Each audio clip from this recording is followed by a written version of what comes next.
All right, we're going. All right.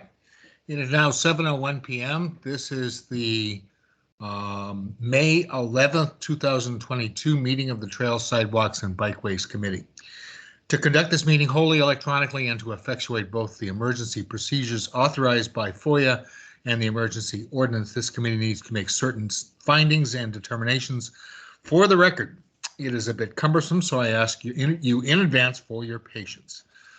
First, because each member of this committee is participating in the meeting from a separate location, we must verify that a quorum of members is participating and that each member's voice is clear, audible, and at an appropriate volume for all of the other members.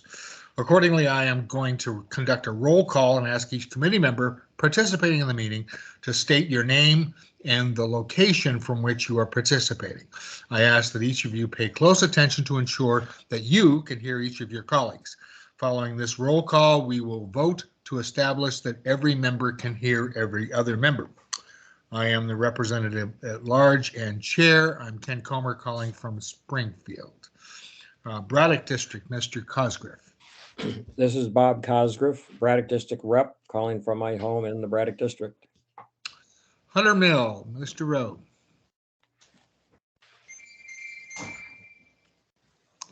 No response. Mount Vernon, Mr. Klein. Yeah, this is Jim Klein calling from the Mount Vernon district, from my home. Thanks, Jim. Heard you. Providence District is still vacant. Is that correct? Believe so. Nobody's signed up. Okay. Mason District, Mr. Albright. Oops, I'm sorry. Wait, stop. Drainsville District, Miss Lawrence. Sorry. Hi, this is Lydia Lawrence representing the Drainsville District, calling in from Herndon, Virginia. Thank you, Lydia. We did hear you. Excuse my dotage here.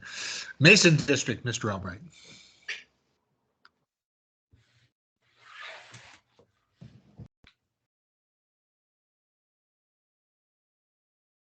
Jim, I thought I saw you on video. Okay, no response. Springfield District, Mr. Liebert. This is Carl Liebert coming to you from Springfield, Virginia. Thank you, Carl. Heard you. Lee District, Ms. Podlin. This is Erin Partland calling from my home in Lee District. Thank you, Erin. We hear you. Sully District, Ms. Zampa.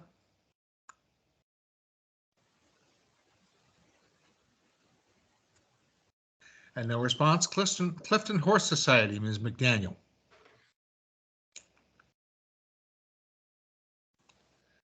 No response. Fab, Mr. Newman.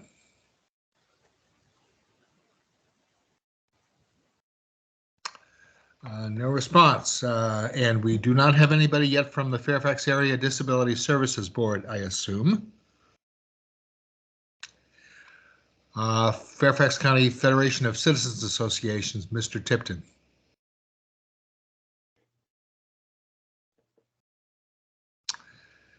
Fairfax County Park Authority, Ms. Iannetta. This is Beth Iannetta calling from my home in the city of Fairfax. Thank you, Beth. Heard you. Northern Virginia Builders Industry Association, Ms. Portilla.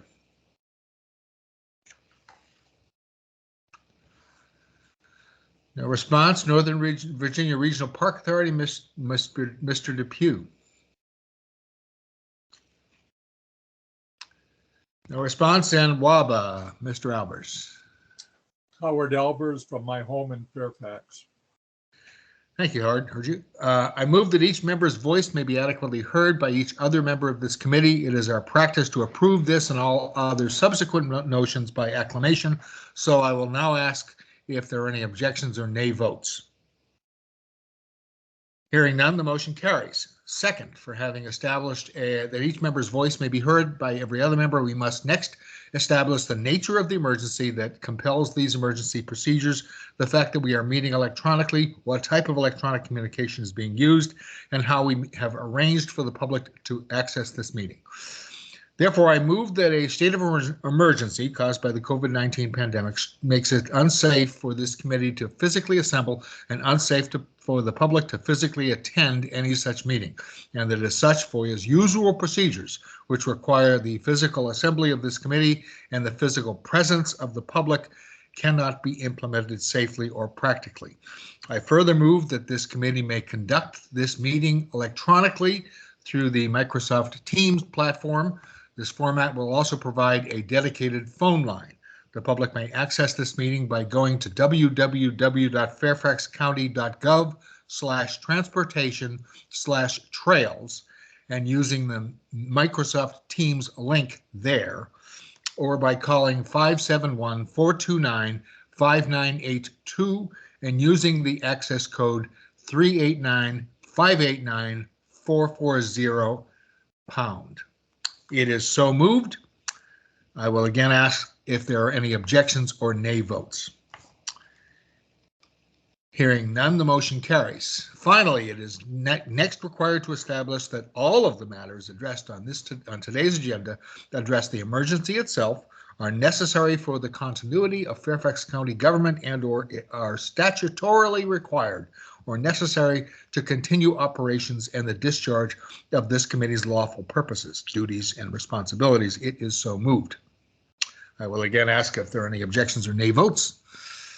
Hearing none, the motion carries. All right, before we go to our orders of business, let's collect up all the other non-member attendees. And let me go get my agenda here. Hang on.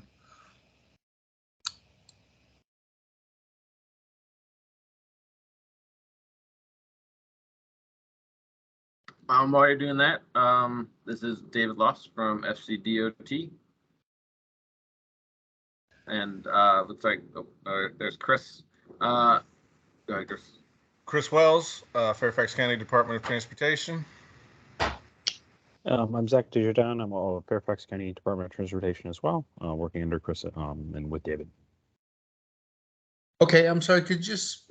We have your name in the chat, right? So, okay, got it. Anybody else from staff? Yep, Tim Kutz, also on from FCDOT. Thanks, Kim. Got you. And Tim's here to give us his presentation on the West Falls Church Active Transportation study. Okay, Tim, you're first on the agenda, so let me take care of a few other bits of business. Do we have any members of the public who have joined us, or anybody else whose name I have not called?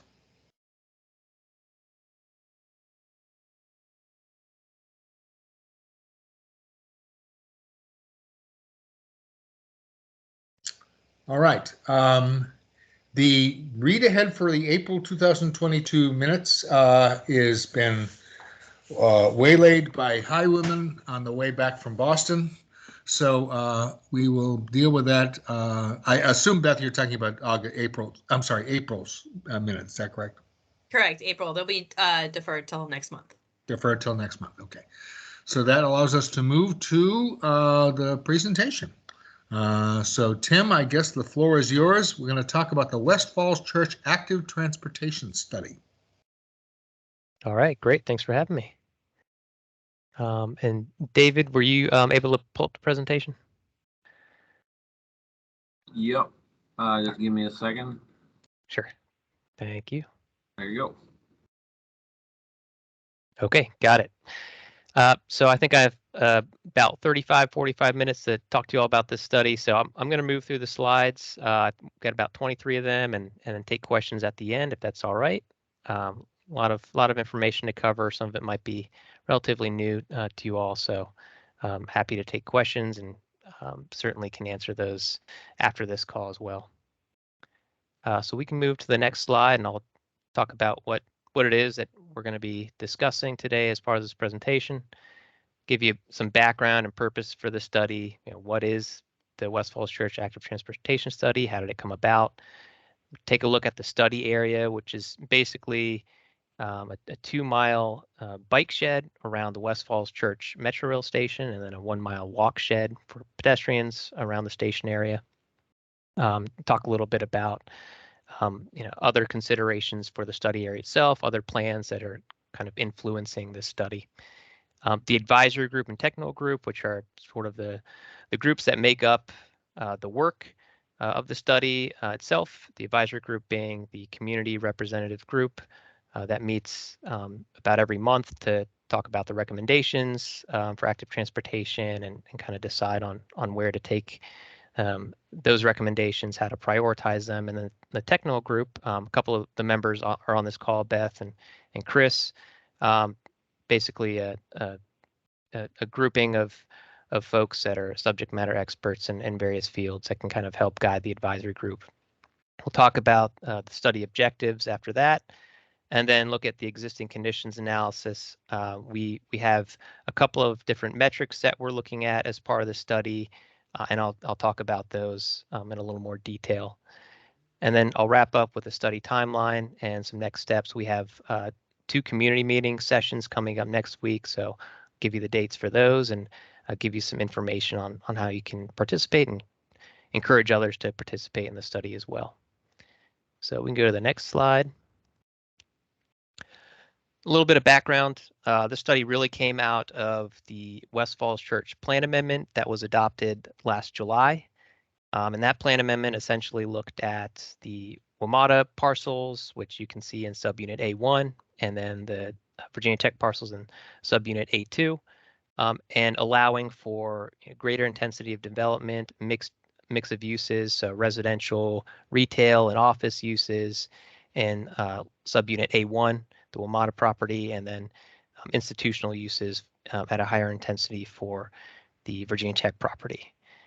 As part of that study, there was a series of recommendations, TOD style recommendations to sort of promote transit-oriented development and promote walkability and bikeability, and a really big focus from the task force and surrounding community on getting people to safely and efficiently walk and bike and connect to the metro station from the surrounding communities. There's, as you can see, Haycock Road is sort of on the boundary there, running alongside from north-south.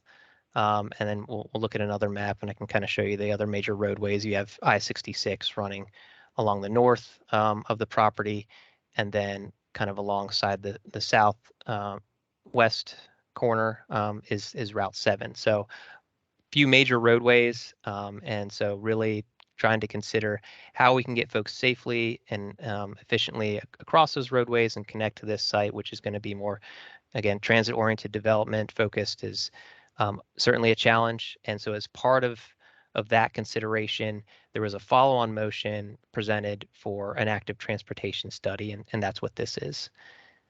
So we can go to the next slide. And here's a little more background. One of the other major components of the plan amendment was to build in this sort of parallel street to Haycock Road. You can kind of make out Haycock Road on the right of the map there.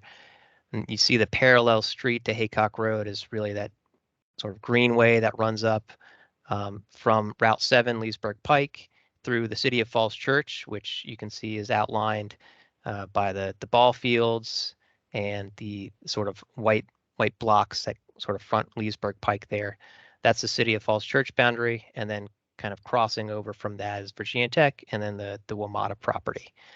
So really the focus is getting folks to use this as a connection for bicycles, for pedestrians to get to the metro. And at the same time as we're talking about this plan amendment, City of Falls Church is well on their way making strides in their development, which is I think was approved. The SCSP, the Special Exception Site Plan, was approved last August. So they've already relocated the high school that was formerly at that location, where we kind of see those outlines of the buildings along Leesburg Pike, and starting construction pretty soon here on getting that development up and running. Along with this, we have a Virginia Tech Smart Cities grant. So there's a $10 million grant that was awarded to Virginia Tech to sort of implement some smart city design and sort of infrastructure improvements within the city of Falls Church, but also potentially connecting up into the WMATA property and of course on their property, sort of wedged in the middle there. Smart city design being pedestrian scale lighting that is adaptive. It'll turn on when a pedestrian is actually approaching the light, for example. Sort of energy cost savings there, and different ways of looking at signalized intersections to make them so that they're more efficient for not only the vehicles to pass through them, but for pedestrians and bicycles to kind of make their way through the signal efficiently and more dynamically.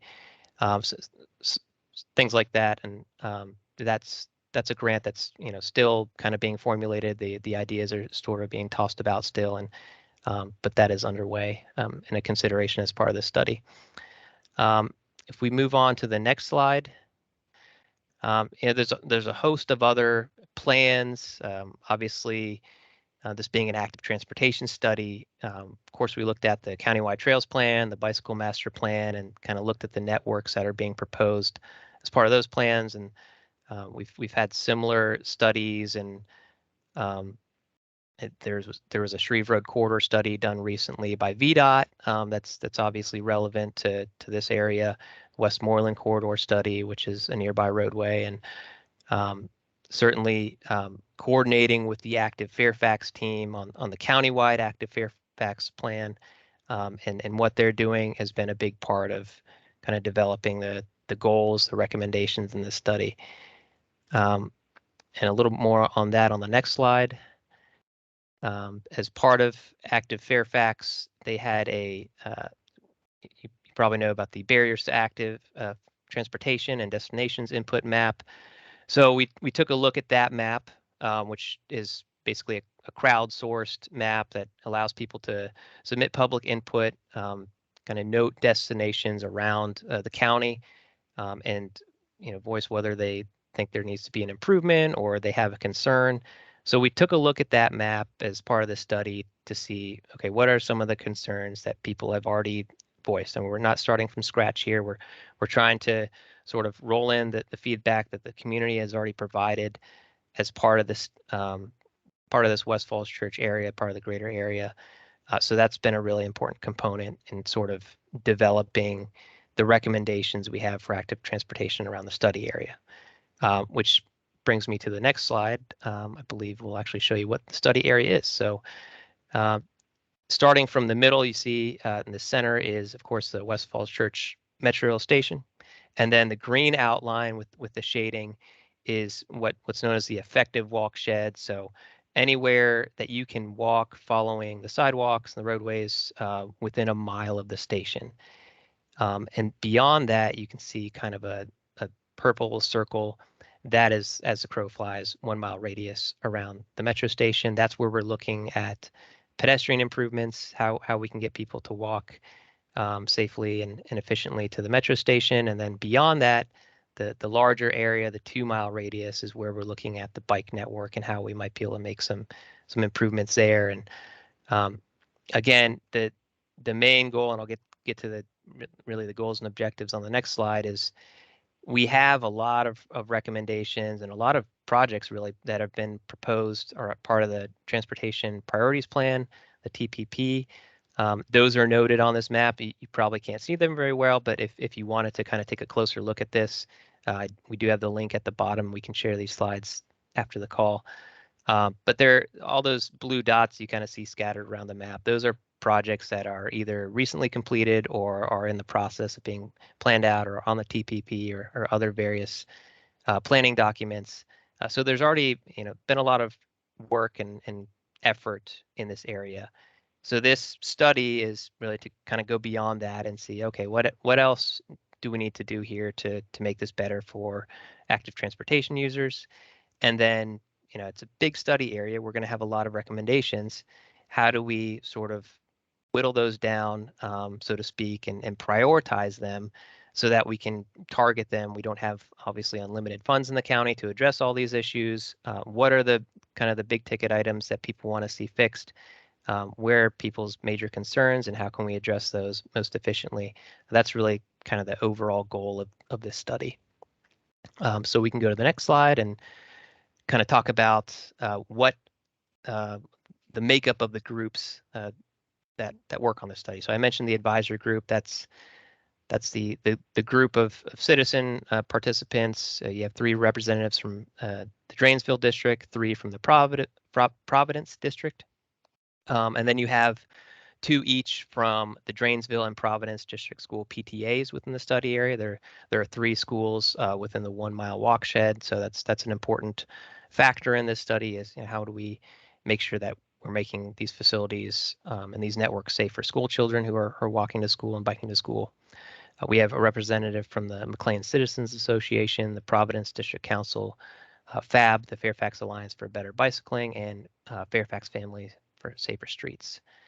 So a good group there. And then, of course, the technical group, as I said, really is there to kind of inform the advisory group when they have questions, if they have any technical questions, or if we want to, you know, us being FCDOT has any ideas we want to run by other people that might need to weigh in on those ideas, concepts, and different ways of looking at active transportation. We have a whole host of people in the technical group that can kind of help us work through those issues and bring additional solutions and thoughts to the advisory group to consider.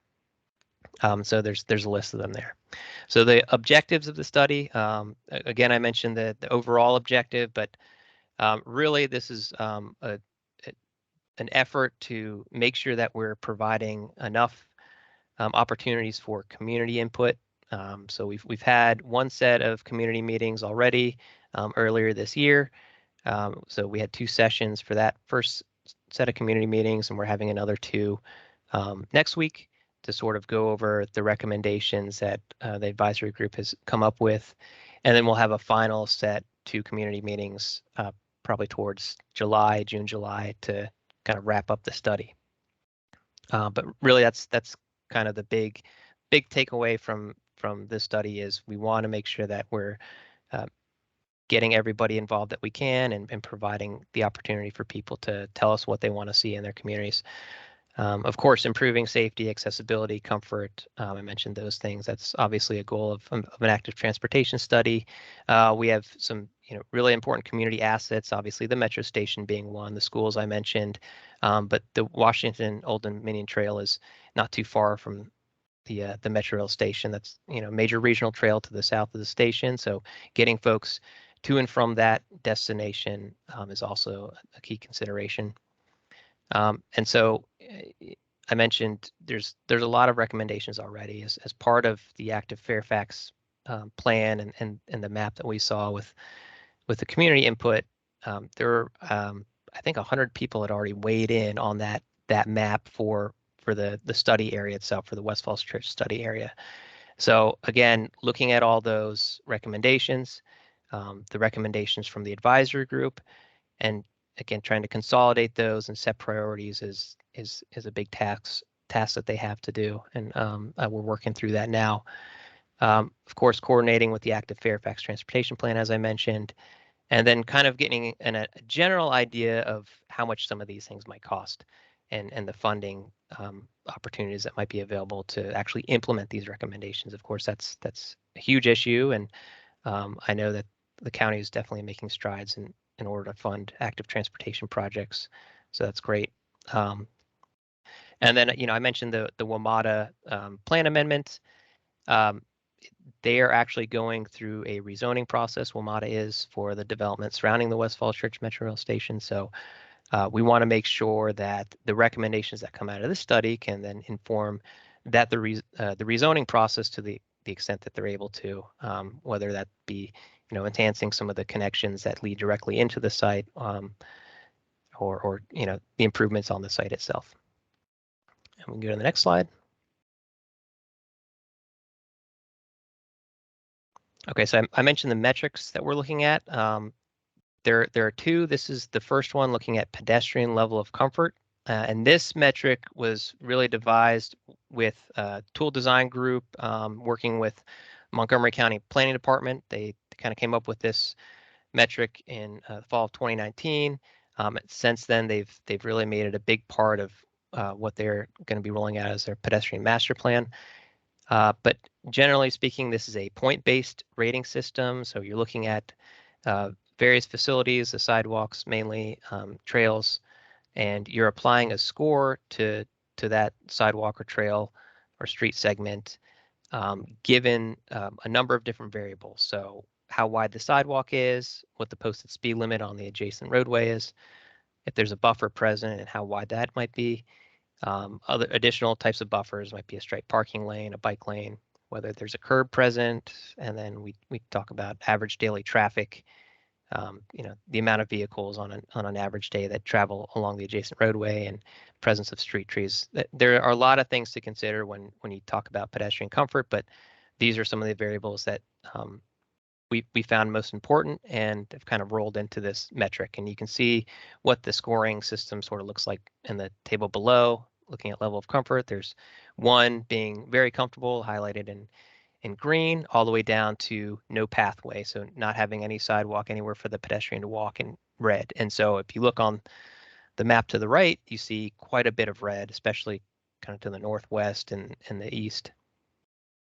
So a lot of issues to sort of look at here. And I think this metric has been helpful, and for the advisory group at least, to identify where those issues are, looking at these, looking at this map and looking at using this metric. So we can go to the next couple slides fairly quickly, but it'll just kind of show you an example of how we've been applying this. This is Shreve Road, looking on the west side of Shreve Road, that is, approaching Leesburg Pike, so looking north. You can see the image of that on the left, and then kind of the map view on the right, and how this facility scored given the pedestrian level of comfort metric. So not a very wide pathway, very narrow grassy buffer between the pedestrian and the roadway. There's no parking lane or street trees present, so no additional buffer to sort of separate traffic from people walking there. And then the posted speed limit in this particular section of Shreve Road is 35 miles per hour. So all those different variables combine to give this segment of Shreve Road an uncomfortable rating. So of course, you can imagine what you might be able to do to increase comfort. You can increase the sidewalk width. You could maybe look at doing a speed study and lowering the speed limit. That's been done at other sections of Shreve Road. A number of different solutions could be possible for this particular example. So we can look at the next slide, and I'll go through these fairly quickly. There's a ton of information on here. This is basically the same presentation I'm going to be giving the community next week, and I wanted to include all of the recommendations for each quadrant of the map on one slide so that people can reference them later. So hopefully you're not straining your eyes too hard because there's a lot of text on here, but this is basically a map of pedestrian level of comfort for the southwest quadrant of the 1 mile radius. And again, you're looking at a lot of areas where there's no sidewalk present, and we've highlighted in light blue where the advisory group has made recommendations for improvement. So you can kind of look at this later if you wish, but numbered on the map what those improvements are, and have a description of them off to the side of the map. And then in darker blue, we have noted where there are completed TPP projects or completed projects that enhance active transportation. And then the lighter kind of, I guess you call it medium blue, is where there are projects that are proposed, in the works, on the TPP, but not yet completed. So we'll go through these next few slides fairly quickly. You can just go on to the next one. But we've done this for all 4 quadrants, of course, around the study area. So again, looking here, this is kind of Pimmet Hills area, a lot more sidewalk. So a lot of the recommendations that came out of this particular quadrant from the neighbors here were more crossing of Idlewood Road. That's kind of the main roadway through here. You see a lot more recommendations on safer crosswalks, high visibility crosswalks, flashing beacons to alert drivers that there are pedestrians present. So kind of interesting to see the different sorts of recommendations that are coming out of each quadrant for the study. And you can go to the next slide. And this is, again, same sort of idea, and you're looking mainly at Great Falls and Haycock Road here, part of Westmoreland. That's where a lot of the recommendations are concentrated. There are a lot of sidewalk caps, certainly along Great Falls Street. And then if we go to the next slide, again, sort of looking towards the southern, southeastern portion of this 1 mile radius. A lot of the improvements are focused on Haycock Road, so getting folks along the trail on the north side of Haycock Road safely and comfortably to the metro station using that facility. And then, of course, up Great Falls Street from the City of Falls Church. We can go to the next slide. So, I kind of talked about sidewalk widening and, crossing improvements, but we've also talked about other potential improvements as part of this advisory group, and we've mulled around the idea of a road diet, especially on Haycock Road. So Haycock Road is a 4-lane road with kind of wide lanes and turn lanes in the middle. So that's one potential solution we've come up with. And so essentially what you would do with this road diet is either take a lane, a through lane in each direction, and repurpose that for a bike lane, or pull the curbs in, or give the pedestrian more walking space. But just one kind of other concept we've thought through with this study. Of course, there need to be a detailed traffic analysis, as I've noted on this slide, to determine the impacts of the road diet. Obviously, there's development going right by the metro station, so we don't want to obviously increase vehicular delay by too much, but we need to weigh that, of course, with the demands of pedestrians and cyclists. That's obviously very important. Next slide is just another sort of concept we've talked through, is a slow streets concept. This really kind of kicked off during the pandemic in a lot of urban areas, not really in Fairfax County or even the state of Virginia, but in Washington, D.C., they did this in a number of places, kind of to mixed effect. But they had a lot more success in San Francisco. You can see kind of an image of what this looks like on the bottom right. Basically, what a slow street is it uses temporary barricades to kind of indicate to vehicles that they need to slow down, typically 15 miles per hour or less, and then only allow local traffic. So local deliveries, emergency vehicles, of course, and then people that live there and need to access their driveways. But San Francisco, as I mentioned, has done this. They've actually implemented some of these on a more permanent basis post-pandemic, and they're finding a lot of success with this model and getting the roadways back to pedestrians and cyclists. And I think it's something that, at least for this study, might be worth looking at as a pilot project on certain roadways, and seeing if we can kind of coordinate that with the people that would need to approve of that sort of pilot project, VDOT being one of them. But at least an idea to kind of mull over. Next slide is sort of another idea that's been talked about, and that's, again, kind of brought up about from the concern from folks on the advisory group that we can't put sidewalks everywhere. Not only is it costly, but there's not the will from the community necessarily to do that. Some people just don't want sidewalks in front of their house, and that's fine. So what can we do if that is the case? And in a lot of these cases, it is. It's not that we don't want to see sidewalks everywhere, but just the cost and the feasibility of the limited right of way in some cases, it makes it difficult. So one-way streets on some of the residential streets, in this case, we're looking at the Falls Hill community, and you can kind of see Leesburg Pike off to the top right corner, making some of these one-way streets to therefore allow greater space for pedestrians and cyclists to use these residential streets, while also not taking away parking. Obviously, that's important to a lot of the folks that live in these homes. So making sure that we're not taking parking away from either side of the street, and again, opening that space up for more pedestrian activity, perhaps striping out a bicycle lane, but kind of thinking through some of the arrangements we could have by taking away some of the space from the vehicle. So we can go to the next slide, and I think we'll talk about, yep, bicycle level of traffic stress. This is actually a map, the Fairfax County bike map. So this was done years ago to kind of give folks a sense of, what bicycle routes are most comfortable for, all ages and abilities versus ones where you might, want to use a little more caution. There might be higher levels of traffic, faster speeds. So we took a look at this map as part of the study to kind of get a sense of, where, looking kind of again out for that 2-mile radius, where we might want to see bicycle improvements.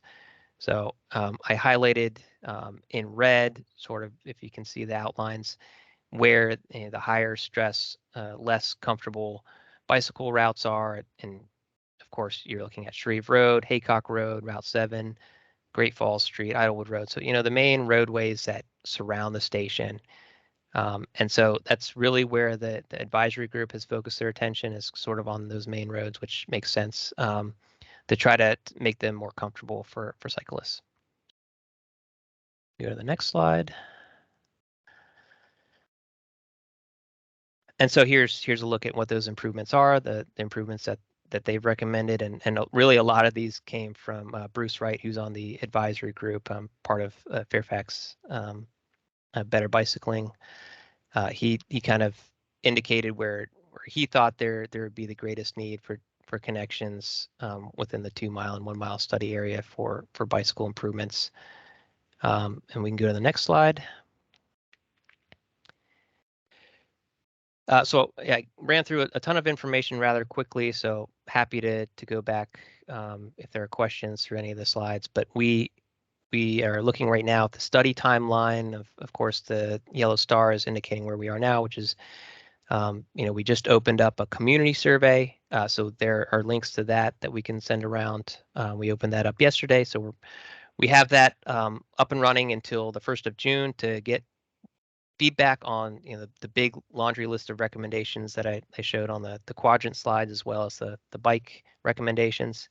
And so we're going to gather that information, give it to the advisory group, and have them weigh in on what they think the priorities should be. So they'll take the community's feedback into consideration when making that determination. And you can kind of see where we've come since then. So really, this project kicked off in December of last year. We've had a series of meetings with the advisory group and the technical group since then to come up with their recommendations, prepare the survey. And you can see we're kind of coming to the tail end of the study where we refine that list of recommendations, try to identify some potential funding sources and get an idea of how much some of these things might cost, and then present a final report to the public, hopefully sometime in July. The work obviously would continue after that to secure funding for the projects and implementing them. But I think that'll be a good first step in kind of identifying them, at least through this study. So again, the public can submit comments throughout this process. We've continued to be in coordination with the advisory group and technical group, email them almost daily, at the advisory group members at least. And then again, finalizing the recommendations prior to the rezoning of the WMATA site is a big goal, and I think those folks, part of the development community for the WMATA site, are really looking to get that approved sometime at the end of this year. So I'm sure that we can meet that goal. And I think there's one more slide, which is basically just immediate next steps. As I mentioned, the 2 community meetings next week. If anybody's interested, we have a project website that'll be on the next slide where you can find links to those meetings, a link to the survey, which again I said is open until June 1st. And then kind of the next set of meetings we'll hold with the advisory group will be in mid-June to talk about the feedback from the community meetings and the results of the survey, and then try to complete the study sometime in July. All right. So again, any questions? Happy to take those now, and then my email's there, and of course you can check out the link to the study website. I can send that around as well after the call. So before we take Howard as the first one to raise his hand, I wanted everybody to know that in the reactions tab, there's the ability to raise your hand. So I'll call on people as their hands are raised. Howard, you're up first. I had a question, Tim. Sure. The Virginia Department of Transportation and some of the other Virginia agencies have gone together to use the walk scores and bike scores. Did your studies group use any of those ratings? And I just wanted to know if that's a useful tool or not. Sure. I think it is useful in some regards. We found, however, that it doesn't really capture comfort. And so do people feel comfortable walking and biking in this area? And so I think, again, it's a useful tool. I've used Walk Score before, but I know in a lot of our studies now that we're kind of, we're using this metric in some other upcoming studies, we're really trying to focus on whether or not people feel comfortable using the facilities. And I think, this is a really good way to do that, whereas Walk Score doesn't really capture all of that and take that into consideration. Thank you. Yep.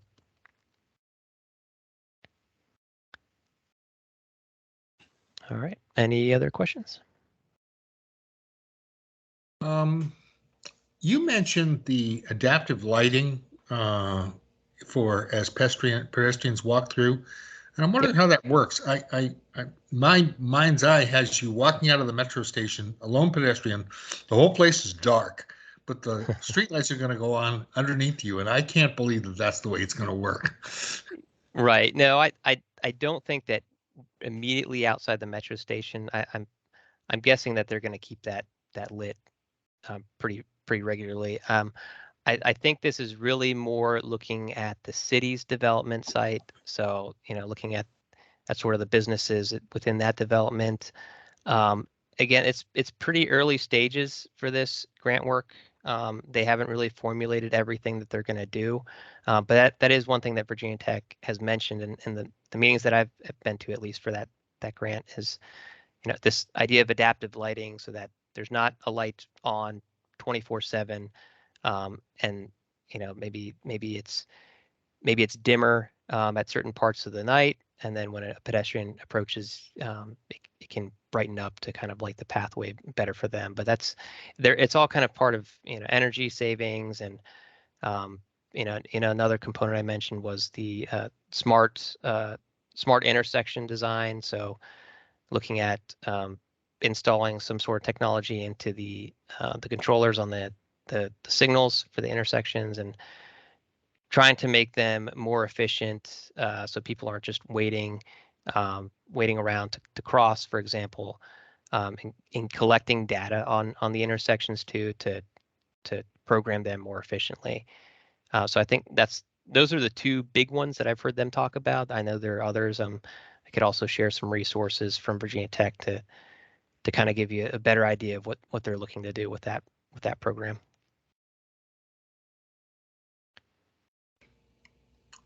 Thanks, Tim. Sure. Erin, are you? Yeah, there you are. Did you have a question? Was answered by your question, but I was just curious about that Smart Cities grant and the goals that they have for using that money. And it sounds like it's research and development of systems that are going to benefit areas beyond West Falls Church. Is that right? It's mainly concentrated within the city of Falls Church. So they've really been working more closely with the city itself and their development project. But I do have some links that I can share with more information on that. Again, they've done these sort of smart city test projects in different parts of the state. I think this is kind of like the big one that they're pursuing right now. But yeah, that's really the focus is on this City of Falls Church development. So, right up against Route 7, between Route 7 and Haycock Road. And they might be looking at some other signals within the City of Falls Church itself, farther down Route 7, to kind of coordinate the signal timing and collect data on that. Okay, thank you. Some links would be great. Yeah, certainly. So, go ahead, Jim. When the early slides showed a like a spine connecting to the, I thought it all the way to the WNOD trail. Is that the main link that'll be from the WNOD, between the WNOD trail and Metro and those parcels, or is there, how did that weigh out So we the priorities as well? Sure, we can, I guess, can we go back a few slides? That was maybe the third or fourth slide. Way back at the beginning. A couple more. There we go. Yep. Oh. One more up. So I guess it's slide 4. There we go. Yep. Thank you. Yeah, so I think you're talking about this main sort of throughway from Leesburg Pike to Haycock. So it doesn't connect directly to the WNOD trail. I think the thinking, though, is that people would come off the WNOD trail. The City of Falls Church is also working on improving the connection from the trail itself along Shreve Road, so on the southern portion of Shreve Road as you approach Leesburg Pike. They have an NVTA grant to do that work, and it should be, I think they're going to be starting design for that project relatively soon. But anyways, they're looking to sort of make that connection from the trail to Route 7. There are also improvements to the Route 7 Leesburg Pike, that is Leesburg Pike, Haycock Road, and Shreve Road intersection that would make it better for pedestrians and cyclists. And then from there, they would kind of travel along Leesburg Pike and connect up to this kind of parallel street here that you see kind of in green. They are proposing as well, I should have mentioned, a new signal. There's currently not a signal there. They're proposing a traffic signal and almost like a realignment of the street to the south, Chestnut Street, with that new street that's going to be running parallel to Haycock Road. So it is not a direct connection, but part of kind of a larger network that would be a much better connection in the future when it's all built out. Okay, thank you. Sure.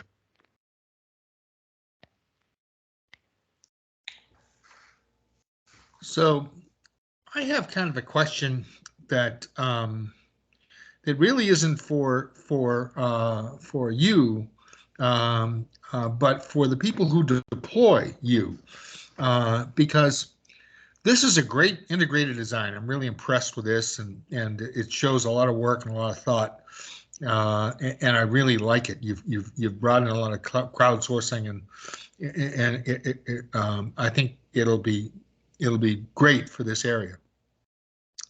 Down on Braddock Road, we have a very expensive Braddock Road spot improvement program that has a major active transportation component to it.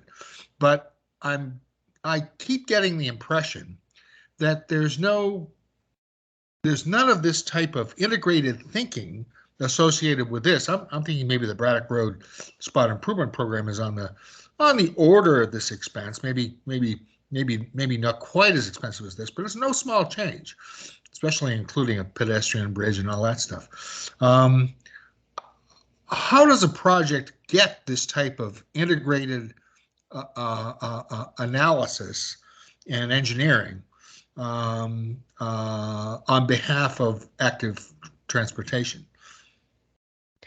Sure. So for this one specifically, again, it really came out as a result of the plan amendment process. So, we went through the West Falls Church TSA plan amendment process, and this was kind of a result of that, wanting to kind of go beyond and look beyond that specific transit station area to the neighborhood surrounding and how to connect them in. So that really where this came from is kind of the supervisor's direction to study this kind of cohesively.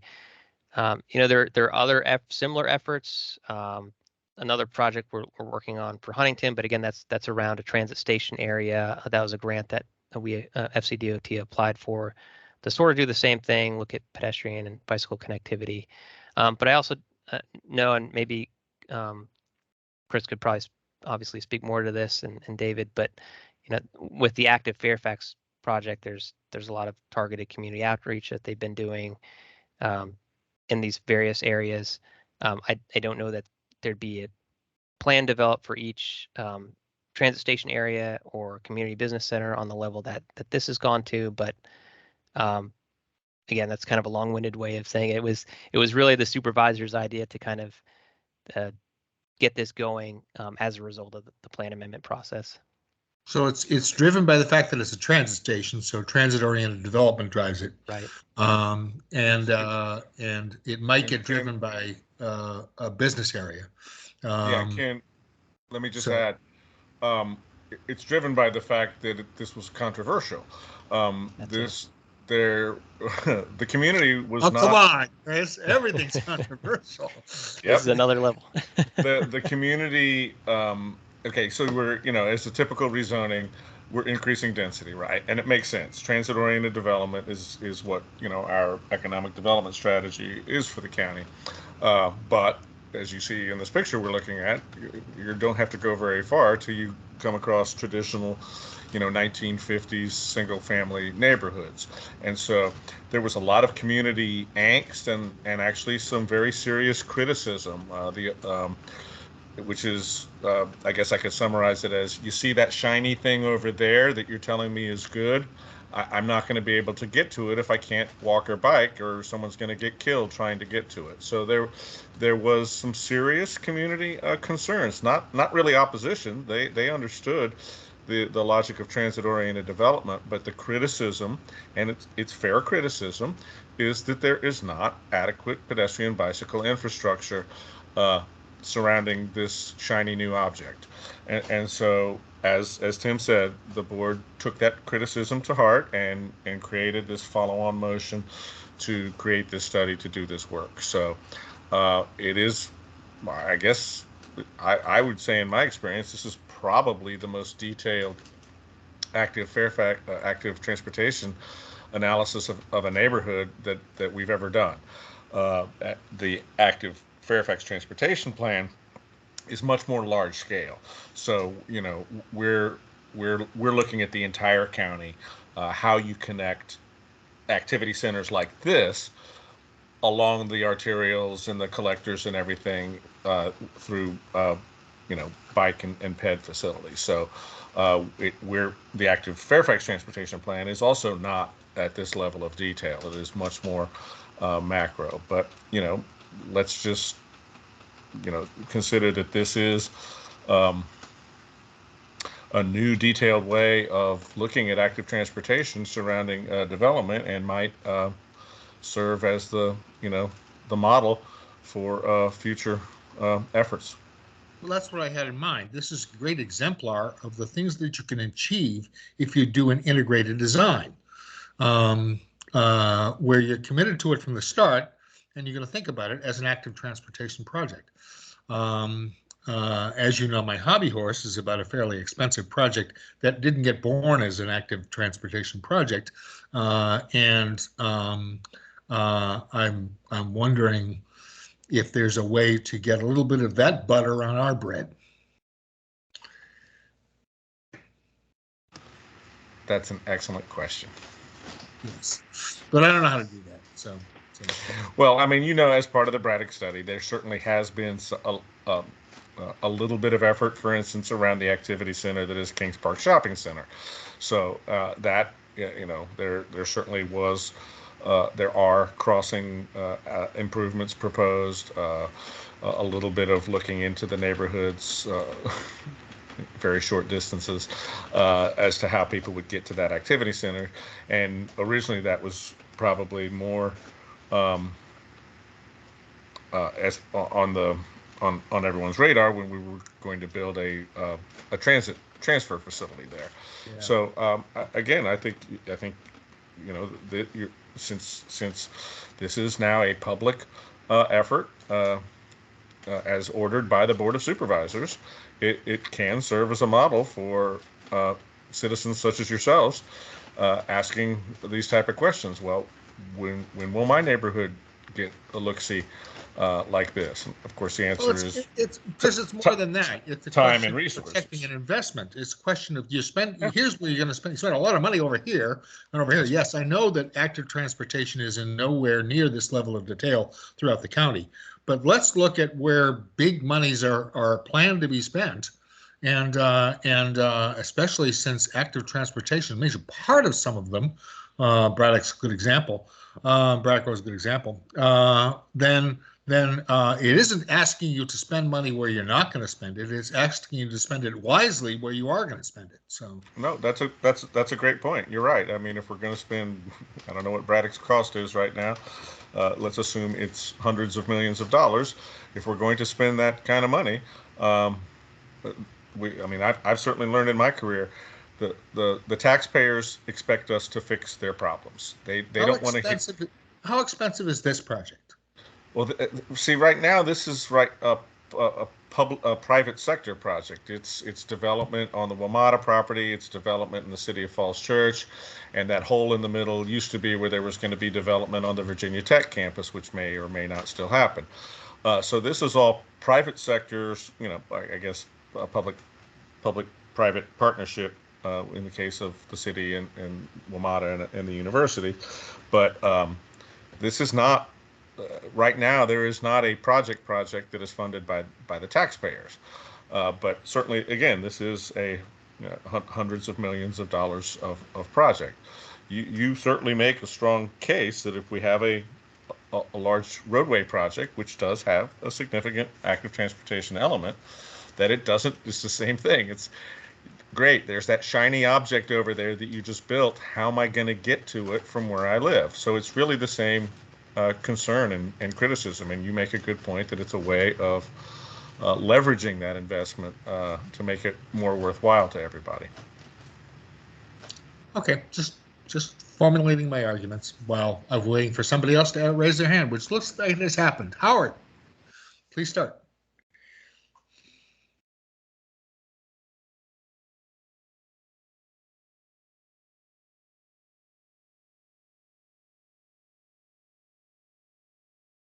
Howard, your hand is up. And Howard is muted. Yes. There he goes.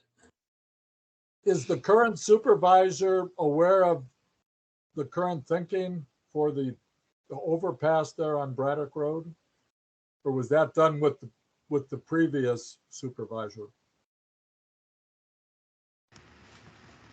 The Braddock project was started under previous Braddock supervisor Cook. Current Braddock supervisor Walkinshaw is aware of it. At the moment, the overpass is still under consideration. It is not part of what we call phase one, and there are questions about the usefulness and the benefit cost of such an overpass without the transit transfer station. It made much more sense if there was a parking garage and it tied into one side of a parking garage that served transit users. So the current supervisor is aware of the current thinking, the current questioning of that pedestrian bridge. But I don't think I think the way we've resolved it at the moment is to push it off into a phase two for future analysis and consideration.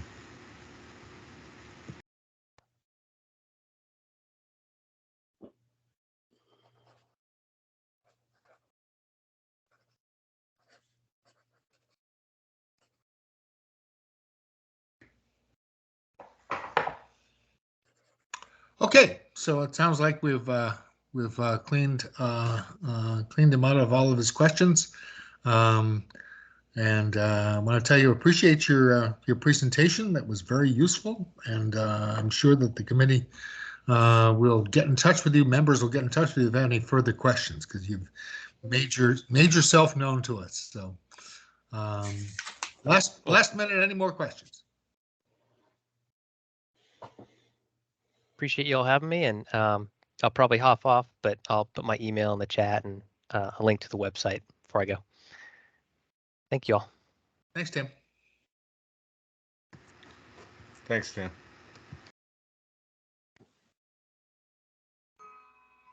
All right, the next thing on the agenda is a discussion of the Safe Routes to School program and a review of the revised draft letter to the Board of Supervisors re the funding the position at the schools.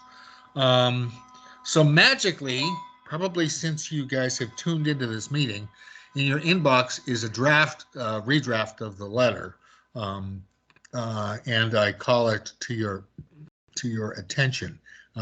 Is anybody going to have trouble finding that redraft?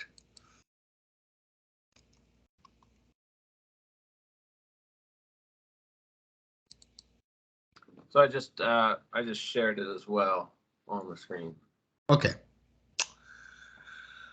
So much of this is what was said. First of all, the structure of the letter is going to be a main body of the letter, which is going to be a single page, easier to sign, much easier to do, and then an addendum where we talk about the benefits of the position. If you'll remember, last month, 2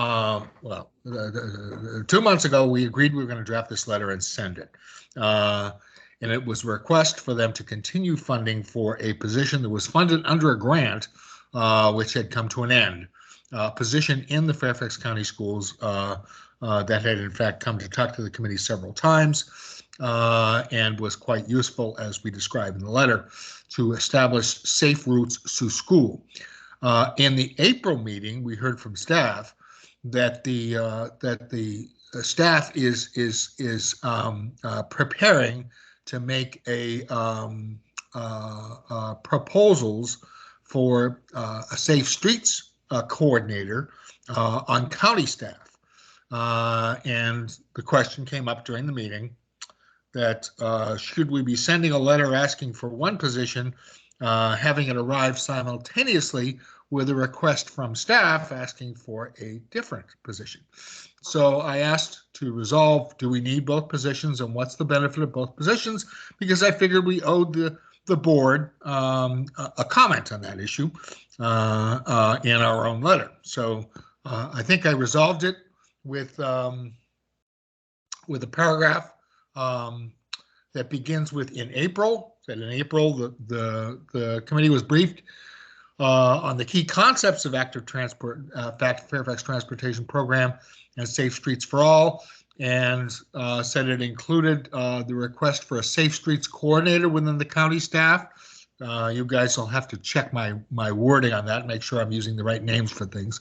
TSB reviewed the differences between a staff coordinator and a coordinator embedded within the schools, and it's clear that the accomplishments above and what you get out of a coordinator within the schools make that position critical for the success of the program, essentially. And so as a result, we think that in order to maintain continuity with the program and maintain its benefits, the funding for this position needs to be continued in some way.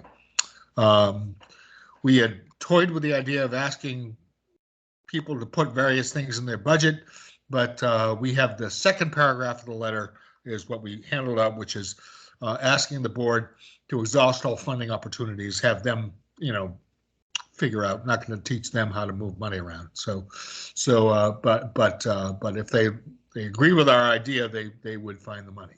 So that is the genesis of the letter you see before you. And I will be happy to open the floor to any debate or discussion.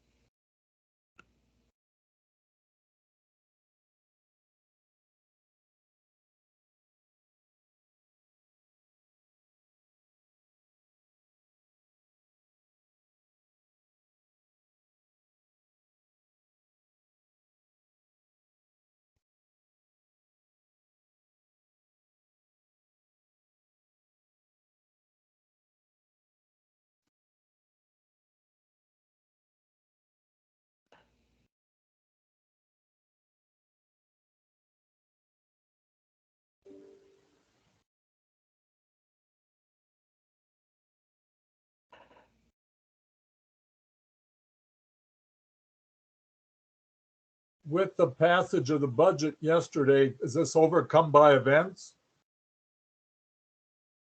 Well, It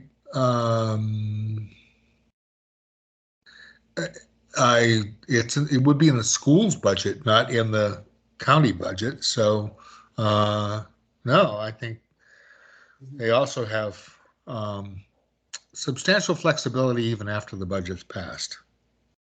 Right. As a follow-up to Howard's question, I believe with the budget that was just voted on with the markup, the school had decided, FCPS had given about 10 million of funding over to affordable housing. Do we expect that change in their budget to impact this position?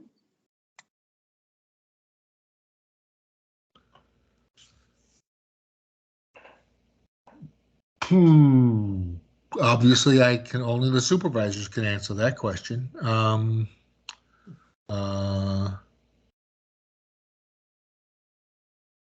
As before, we're not asking for it to be taken out of somebody else's budget or telling them how the money should be found, or whether they should tell the school board the school board to put it in their budget, or we're not telling them how to do it.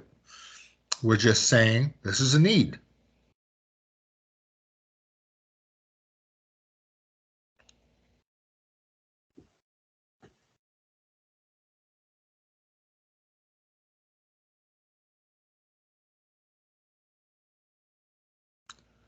I mean, I have no, I'm carrying Sean Newman's water. I don't want to take credit for having written this. Sean Newman wrote this letter. Sean's not here. So I'm, but the committee wanted very much to get this out, and we only discovered that it was in conflict with something else that was done by staff last month. So we felt we need to rewrite.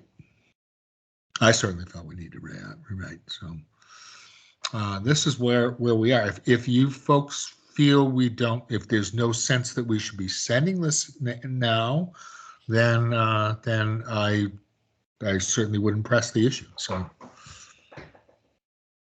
I almost wonder as to the timing. I mean, I think I'm perfectly happy with the content of the letter, but usually for carryover, they're not going to do an ongoing staffing position, or it's unusual for them to do an ongoing staffing position.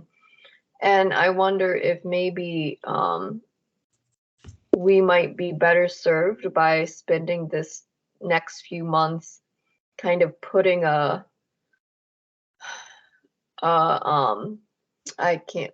losing my train of thought, putting a little hint into the school board or the board of supervisors' ear, and then when a lot of these different county departments submit their requested budget to the county executive in October, maybe that's too long, maybe that's too far out. I don't know. I like the letter. I just wonder about the timing, what would be most effective.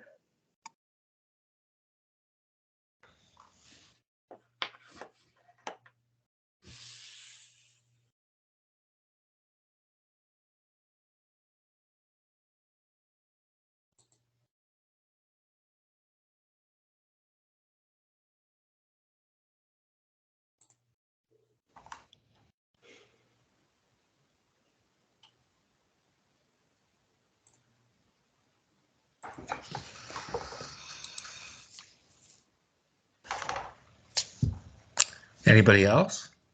Yeah, Ken, I have my hand up. Oh, I'm sorry. I didn't notice that. I got to scroll up. Sorry. Bob, go ahead.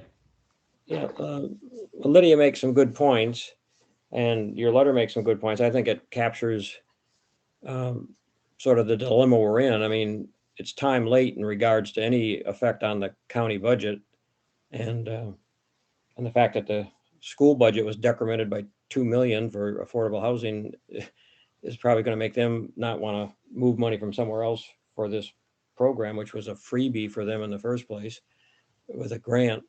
But if we want to put a bug in their ear, as Lydia suggested, the letter would certainly do that. And and we're not going to be didactic about it. Let the supervisors figure it out. I mean, this is one of those things that goes up from us, and then it's got to go over because the Board of Supervisors doesn't tell the school board what to do or how to do it. They just give them the money.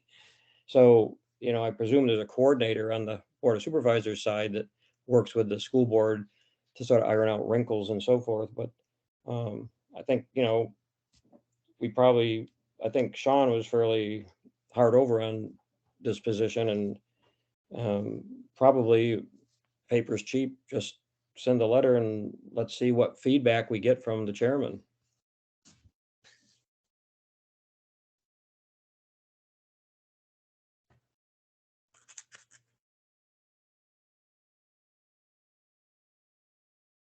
That's my input. I think I saw another hand go up and then it went down.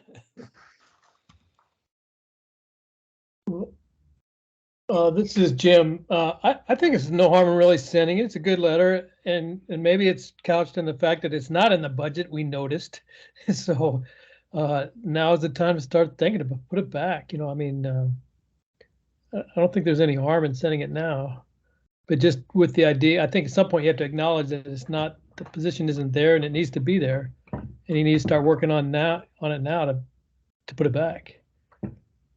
Whether that and. So I think it's, I don't know if are you looking for a motion to send this or? Well, certainly might get a sense of the committee. I mean, whatever people want to do. So we can talk it in a few minutes more. Anybody else have any feelings about this? It's Carl. I think it's well done. Thanks, Carl. I did a few things, but most of it is Sean.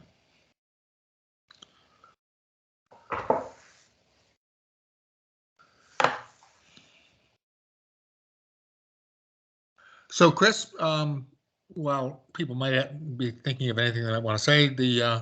Am I using the right words? It's the Active Fairfax Transportation Program and the Safe Streets for All. Is that correct? Actually, I guess the transportation Active Fairfax is a plan. Plan, and is it Safe Streets for All? Safe Streets for All is, well, it's initiative. We've gone back and forth on this word so many times. Let me check. The board endorsed Safe Streets for All yesterday, but let me see what we called it while you guys are talking.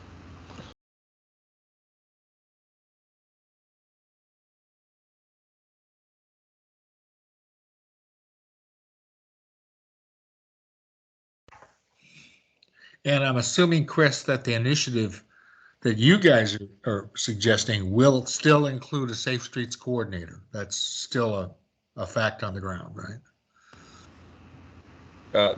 Within the Safe Streets for All, whatever it is, yes, there is still a recommendation for safe routes to school staff person. However, it's acknowledged that additional resources and staff positions over time will need to be made available. So what happened yesterday was the board basically endorsing the concept of Safe Streets for All, and then the next step in the process is to we plan on applying for an FY24 staff position in the budget to then, and then that if we get that position, that staff person would begin to go through, there's some 60 odd recommendations of what could possibly constitute a Safe Streets for All effort. And then the board was clear yesterday in wanting us to figure out what gives us the best bang for the buck. So we did list in attachment 2 of the board item yesterday, and if you want to look it up, you can do what I'm doing, which is go to the Board of Supervisors, board meetings, yesterday's date, board materials, and we were action item 4, program. Board endorsement of a Safe Streets for All program. In attachment 2 to the board item is where we listed what we thought were some of the short-term or immediate-term actions that could be going to be taken before there's a staff position. So those were, the classic term low-hanging fruit, things like putting up a web page, ensuring that all of our consultants have active transportation experts in their team when they work for us, things like that don't cost us any money, that you don't really need a staff position to prioritize. But then to take it past that is where this new staff position would prioritize, what would be the next asks, either budgetary or staff-wise. So yeah, I would call in your letter, I would say active Fairfax transportation plan and Safe Streets for All program. Got it. Thank you.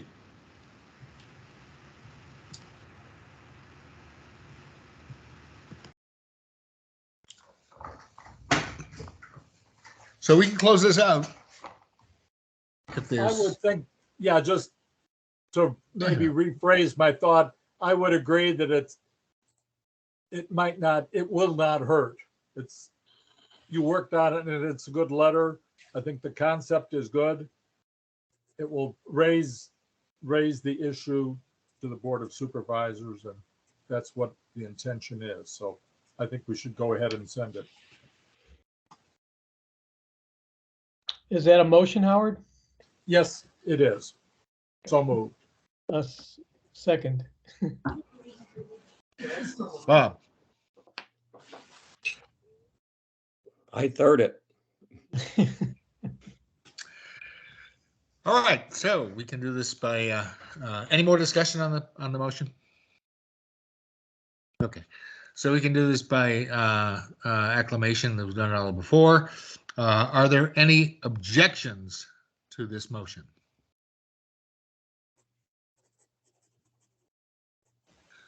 With no objections, the motion carries, and I'll format it and send it as soon as I can. On our agenda, the next item is a staff report. Route 1 speed study, I-66 OTB, that's off-track betting, off-corridor projects, and status of Providence District Fairfax Area Disability Services Board seats, and active Fairfax Transportation Plan Phase 2 update.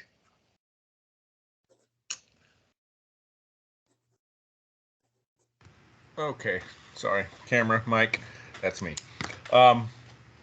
Unfortunately, I tried to get the latest on the Route 1 speed study, and the answer is it hasn't been finalized or released yet. Let me read you the official answer I was given.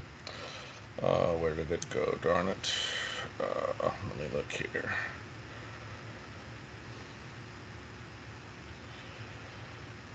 The study is ongoing and results have not been announced. There will be another public meeting, but the date has not been set, but likely it will be in the summer or fall. Once the study recommendation is finalized, then VDOT has to go through their process to actually change the speed limit. So again, as I've reported to the committee,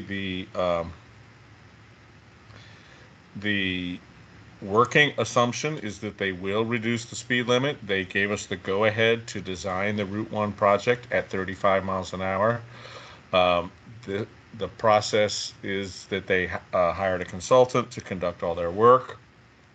That, I understand, has been completed, but until VDOT has a chance to work out some of the details and agree to the conclusions of the study or to modify the recommendations of the study, it's not, there's nothing that is publicly available yet. So sorry, that's not much of an update. Does anyone have any questions on my lack of an update? Well, this is Jim Pine. It's just pathetic, I guess, when it comes down to it, that it takes them several years to do a speed study that they already did, and the whole thing is pathetic. And I don't know whether we can write another letter to, just to urge them to finish it. I'll be happy to draft something up for our next meeting. Yeah, I mean, to VDOT, obviously, speed limits are important, but you're right. You wouldn't think it would necessarily take that much effort. I know it's my understanding the intent is once they reach a conclusion that it will go ahead and be implemented now or soon, soon, whenever now is, before the projects are constructed. But certainly, if the committee wants to send a message that this is taking too long, that's absolutely within your purview. I would suspect the Board of Supervisors feels the same way.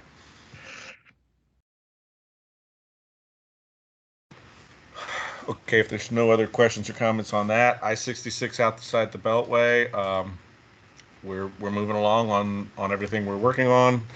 We have recently got more funding for the Vienna portion. We got some partial funding from well, at least it's proposed that NVTC was going to give us some partial funding. It's also proposed that the draft transportation alternatives coming out of VDOT has some partial funding. So from a staff perspective, it's looking like the Vienna portion is fully funded. Moving west, we're working with the Park Authority on the portion that goes through Random Hills Park. Unfortunately, another part of Fairfax County who is responsible for the environment and stormwater is giving the Park Authority a hard time. So we've reached sort of a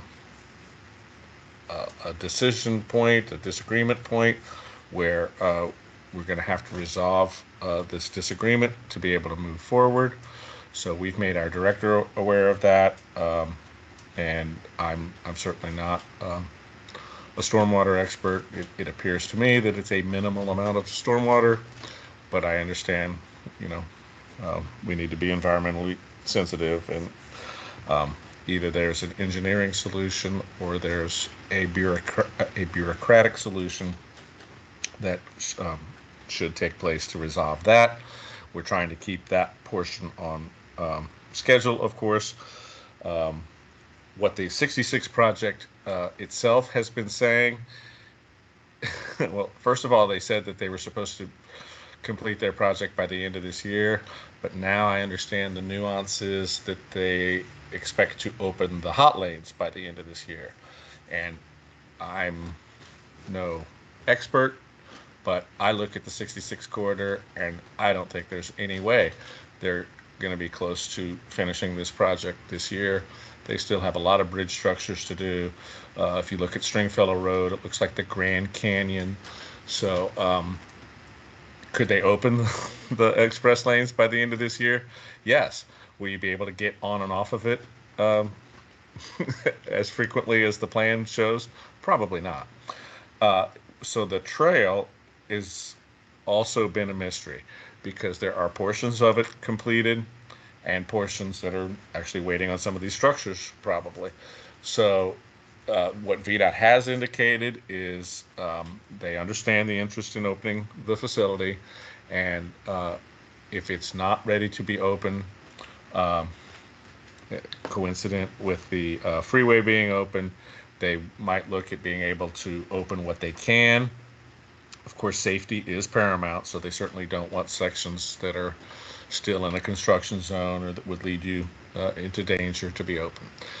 So for we've been still moving forward in this Random Hills project, Random Hills Park project, wanting to make sure that we're not behind.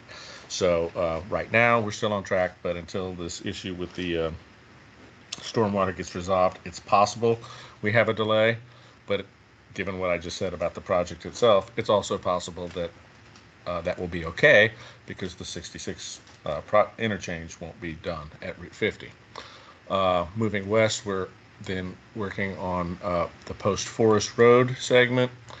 I believe we've got the agreement in place for the work. It is possible that we still need some funding for that, but nonetheless, work is proceeding, as expected.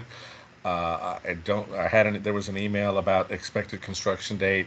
I believe it's like 2025, 2026. I don't have it in front of me. However, the existing bike lanes that are there would be able to serve as an interim facility. I forgot to mention at Vienna, of course, we are planning an interim facility of an on-road two-way cycle track in the southernmost lane, separated by flexi posts. So again, to my knowledge, we do have a meeting on this this Thursday. That the portion at Vienna, the portion at Post Forest, is moving ahead. In the Fair Lakes Circle portion, which is to be built by the EMP FAM project team, we have hit a hiccup. They don't think they can build what was originally proposed, which was a new shared use path on the south side of Fair Lakes Circle from the Fairfax County Parkway to Fair Lakes Parkway.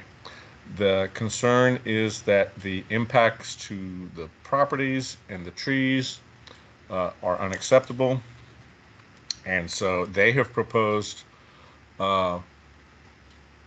they initially proposed an alternative route that went like a couple miles north out of the way. We immediately said no to that. They also proposed to give us $1 million and walk away. We also said no to that. What they have since proposed is to complete the sidewalk on the south side and to utilize the existing trail on the north side. We were not initially receptive to that, so they came back and proposed an on-road bike lane facility, putting Fair Lakes Circle on a road diet from what's called Shops Lane, which is the traffic signal north of the Fairfax County Parkway, between the big Fair Lakes Shopping Center and the little tiny one with Sunoco and Jersey Mike's, all the way to Fair Lakes Parkway. We commented that on a buffered on-road bike lane is not necessarily an all ages and abilities facility. So we're pushing or are pushing for a two-way cycle track in the southernmost lane on road, similar to the Vienna interim facility, but instead this would be a permanent facility. However, their initial option of the on-road bike lanes in each direction and utilizing the trail on the north side is still on the table. So where we are at is weighing the merits of each of those. A two-way cycle track on the southernmost lane would be closer to the intent of a shared use path on the south side. However, VDOT has never yet agreed to a permanent flexi post facility, and there are concerns that flexi posts are not enough to buffer two-way cyclists of all ages and ability from cars. So the other alternative under consideration, the on-road bike lane in each direction, a road diet again, with the trail on the north side. I'm actually going to go walk that trail tomorrow morning because we're having an internal meeting tomorrow morning. It's our understanding that that trail has been paved.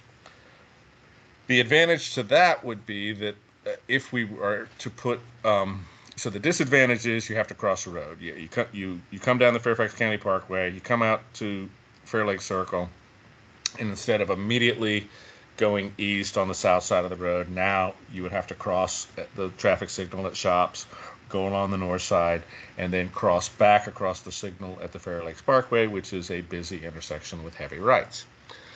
But if you add into this scenario the road diet of a buffered bike lane, now the buffered bike lane creates a very big buffer between cyclists on the north side and that trail.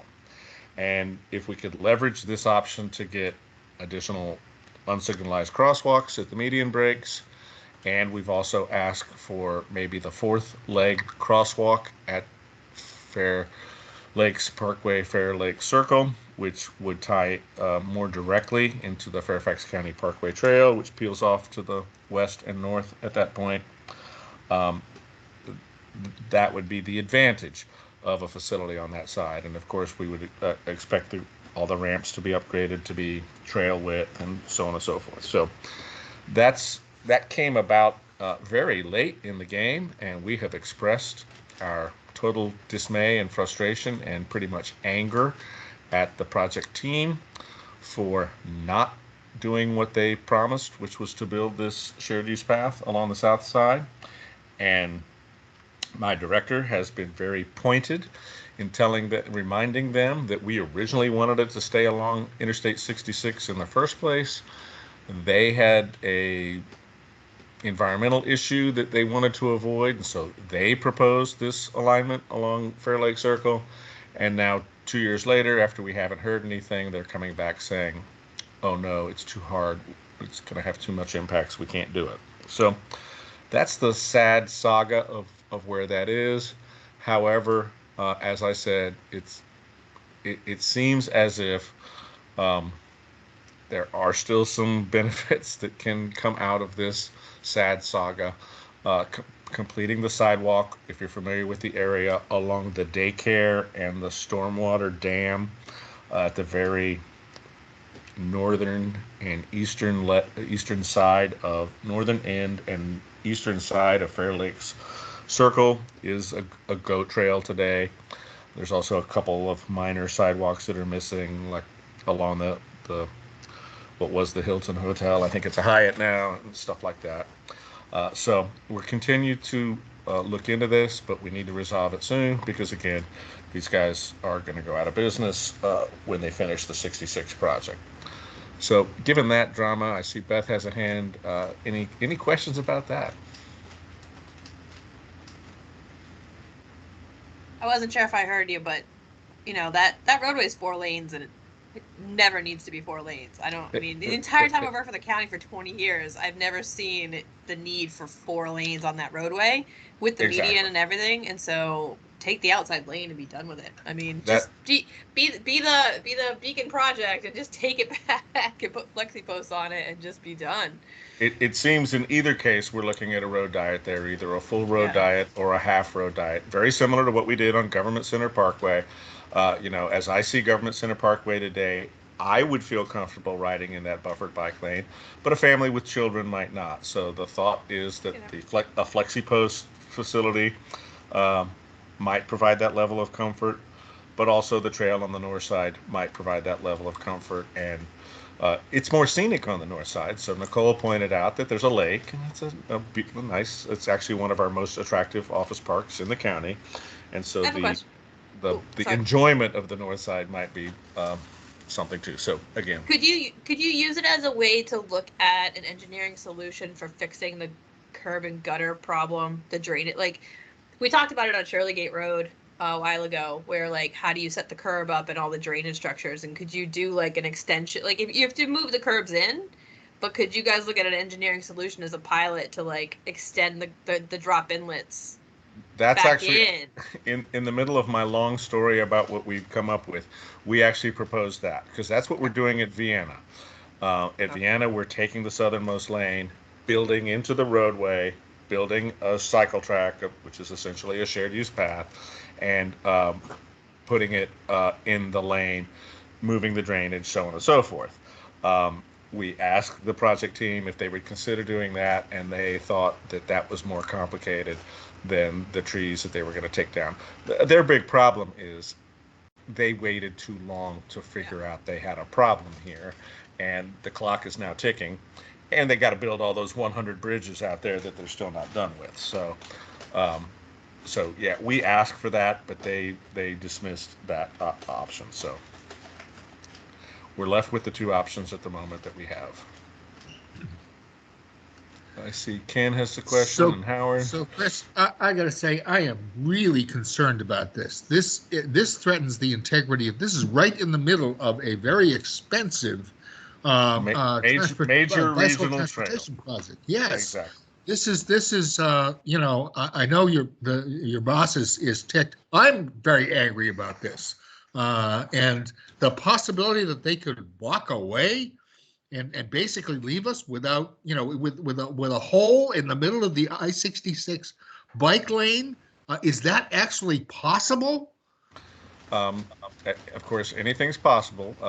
Vent your frustration on VDOT, but that's the point that we've made. There's this huge investment. There's this 20-mile trail. It's essentially, probably $50 million of investment in making this major commuter route, but also, route to access activity centers such as Fair Lakes. That if a family lives over in Centerville, they could literally bike to Fair Lakes.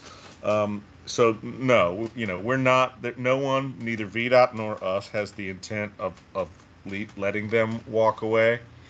But the frustration that you're sharing is certainly shared by staff, and I have made the point in each of these meetings that our elected officials and the public would also not be satisfied with anything less than a major regional, a facility that supports the intent, at least, of a major regional trail. So the trail on the north side is 8 feet, but I'm going to go walk it tomorrow, but they say it's in excellent shape.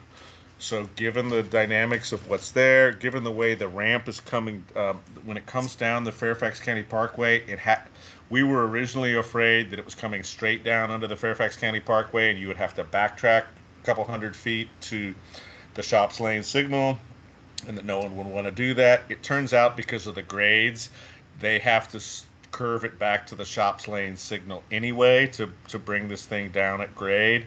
And yeah, but you still have to cross at the shops lane. You would have to cross at shops lane. That's ridiculous. That is wrong. Back. We agree, but that's why we're still pushing for the two-way cycle track version, separated by flexi posts on the south side. That would, that could be a pilot of the kind of stuff we've been asking VDOT for years and years and years to consider. Just like in Tim's presentation about slow streets and changing the environment, and Beth's point about that being a 4-lane road that doesn't need to be, if we have a simple on-road facility separated by flexi posts there, then that's almost the same as a shared use path, but it's on road, and now you don't have to cross the street. So that option is what we're still pushing for, but again, we're weighing the pros and cons, and more importantly, VDOT has not yet agreed to the flexi posts on road as a permanent facility, whereas in Vienna they have agreed to it as a interim facility, but they have concerns about maintenance and sustainability of flexi posts. Although we use flexi posts for roads. Aren't they on 495? Yes. I mean, not for pedestrians and bicyclists. But for high-speed vehicles, it's totally fine. Well, and that's actually, when we did the Tyson's Boulevard lane closure, VDOT was adamant that we needed to have concrete barriers to have I think that that's what we need protection. now. And they don't seem to be talking about that. So I certainly appreciate that your input tonight is timely. Like I said, we're having a meeting internally about this tomorrow. I will convey that flexi posts seem inadequate to the Trails Committee, and that it should be a barrier separated facility. If we have to write a letter on this, we will. Well, it's going to be more than that. Is it 50? How much the barriers typically for the concrete, are they 52 inches? Is this that high needed, or would 48 or something lower? A lower barrier would be fine here because of the speed on Fair Lake Circle is 35 miles an hour, and it was along the freeway that we came up with the 52-inch barrier. That's going to be ugly. With family, young riders then would feel somewhat safe with the lower barriers, concrete barriers, I would think. Yep.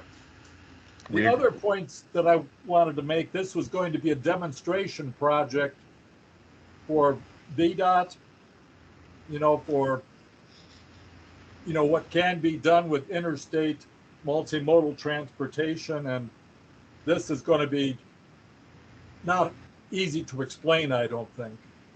Is Heidi Mitter involved with these discussions?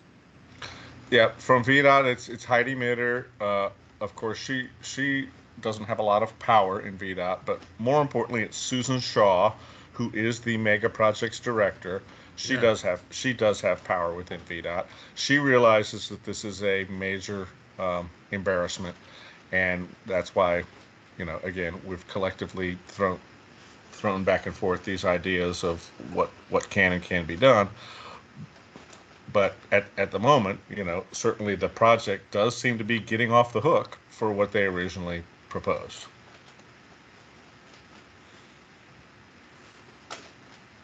But feel free to reach out to Heidi or Susan Shaw and tell them. Well, I talked with Susan last Wednesday night, and they are on target for opening. The Secretary of Transportation made public statements about the tolling. And we've been in discussions about perhaps using a ride. FAB is going to be sponsoring a ride with the others to open the shared use path. So. Yeah. So again, we certainly from a county staff perspective, and even I guess to be fair, from a VDOT staff perspective, we agree this is a major problem that we're trying to fix. The only question is, the questions are, we seem to have limited options. We tried our best to tell them, can you meander the trees, so on and so forth, but they, one other aspect to this is, of course, the owner of the giant Fair Lakes development, the Peterson Company, they're very proud of how attractive their campus is. And, the trees, if you look it up on Street View right now, or if you're familiar with Fair Lakes Parkway, those have been there now for like 30 years. And so what those street trees have, calipers of like, over a foot at this point, and they are in a perfect row up and down each side of the road. So, that is a very attractive campus compared to most of our office parks. And so that's the Peterson Company has been adamant that they don't want us to destroy the attractiveness of their property, and it is their property. It is not public right of way. They just clear cut it for townhouses on the opposite side of the street there. Yeah, that's always the irony about the trees. They just cut a whole swath of mature growth trees down to put in townhouses. We clear cut 100 acres, but God forbid we take trees along the road to build a trail. This is my life. But again, they compared to little tiny wimpy ornamental trees, these trees are attractive, and of course trees are important. But yep, that's where we are. So sorry, I just took us down that rabbit hole, but the Trails Committee should know that is what's going on with that one. And then the last one is to the west. We have not lined up all our funding yet for the Centerville, Trinity Center, and the Stone Road Park and Ride portions that we're working on, but we have funding in place for that work to begin. And so over time, we will accumulate the funding. That those portions will not be opening by the time that the rest of the trail opens. However, there's sidewalks instead of trails, so there is some usability out there. But we don't have a plan yet for going through the Cub Run Stream Valley to connect to Compton Road. So at the moment, the parts that we're working at would stop at the corner of US 29 and the Stone Road Park and Ride.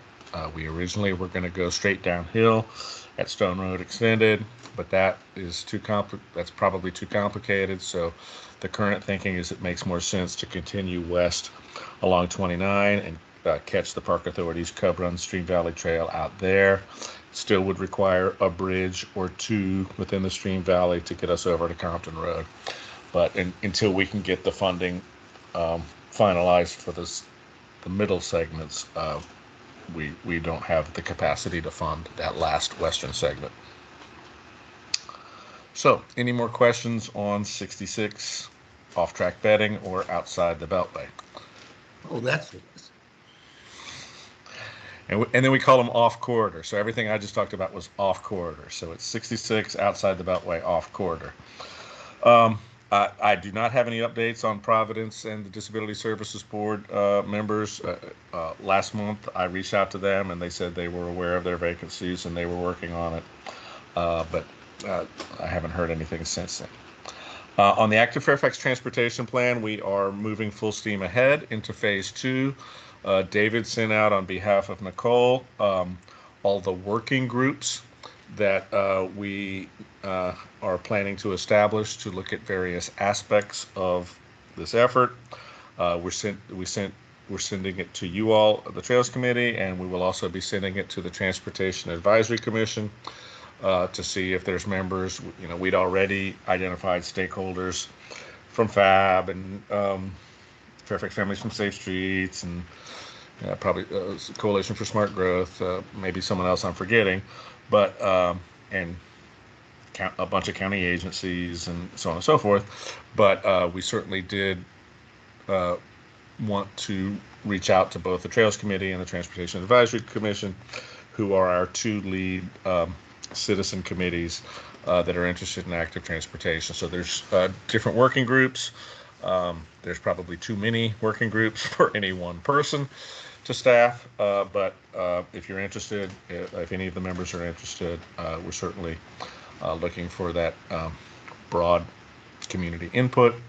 And of course, you know, attendance is voluntary. So that's really our update on that at the moment.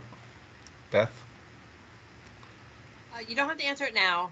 Park Authority is probably going to volunteer to be on all of them. So, you know, I will have no work life anymore to do my actual job. I will be working nights and weekends at this point. But one question we have, looking at the responsibilities of each committee, is do you guys have a plan for when, because there's a lot of overlapping responsibilities, how are you going to resolve conflicts among the 6 different technical groups? There's not a clear understanding of how that works, and who's going to be the committee on top. I hope it would be the core team, but I don't know. And if you could take some time, not answer it tonight, but consider how you're going to work through those discrepancies and or conflicts among the various technical groups, that would be very helpful to understand, because I think given the scopes and the overarching responsibilities of all of them, you're going to come up with, you know, clashes. And so how do you resolve that? Yeah, I don't think that's understood. Sure. Well, we have a governance structure that was somewhat fashioned after the Route 1 BRT governance structure. However, it essentially would be the 2 directors of DPD and Transportation, and Rachel Flynn, the Deputy County Executive, and then the Board Transportation Committee, because ultimately everything funnels through the Board Transportation Committee. Coincidentally, Joanne Phoebe asked that same question, so she actually invited Nicole to go to the steering committee next week, because since we're looking for participants, and a lot of folks we're not even fully understanding of what we're doing and where we are. So we're going to go back to the steering committee. So for the Trails Committee's benefit, that's a joint committee of multiple county agencies where we sort of try and educate and resolve things. So the first step would just be really to update them on where we are, and then that will help educate people who might be interested in being on these working groups as to what their areas of interest, what the overarching context is, so that then they could tailor their areas of interest. So ultimately, the purpose of steering committee is then also to resolve conflicts. So you make a good point. I would think the first step would be the core team, But then if they're, there's, we certainly live in a different world from DPD, and this does feed into a comp plan effort. So we'll have to, we'll definitely have to. Yeah, what's the Mark word? is already trying to figure out how it's going to impact Compromise. us because it Right. talks about funding and trails are included in there. It talks about funding and maintenance, and that's our purview. And I don't know how I don't know how our policies get overridden by. No, it shouldn't. So we're just trying to figure out how to Okay, grapple with all of that. So just we'll talk more, and I'll make sure Yep. Park Authority is actually at the steering committee meeting. I'm trying to get our director there, so she's part of it because parks can be part of steering committee. So yeah, but okay, perfect. We're gonna have to figure out those questions because I know there's a lot of committees. There's going to be overlap, and then how do you resolve it? So it's going to be very interesting. Thanks. Yep. Thank you. Howard. Good feedback. Howard, go ahead. Yes, Chris, I noticed that a couple of the committees were all government employees. Is that by intent, or is that just the way it worked out? It like was the one on county document assessment plus updates working group. It was too staff heavy, so that's the reason we're reaching out to both the Trails Committee and the TAC. Now, there's not a lot of citizen expertise in writing comp plan documents, so that's why that one is probably more staff heavy than others. But certainly, if that's something that's again right, that was the first draft of people who would be on it. So that's why we're sending out this call for interest in being part of it. So because the last plan, it had performance measures in it, and we need to do a better job, I think, on the performance measures and the report card aspects of it. So yeah, that's a good point. And again, remember, some of this is going to go into the comp plan, and then some of this will go into a document that is the active transportation plan. So we still have to ultimately figure out, what goes where. Yeah, that was exactly my point too. I was looking at the network subcommittee, and I was saying, well, okay, are we just job on about what's good for what makes a network and what doesn't? Or are we actually going to come up with some sort of performance measures as to what makes a connected active transportation network and what is better for connectivity and network as opposed to others, as one would do in any engineering design? So maybe I'll volunteer to be part of it.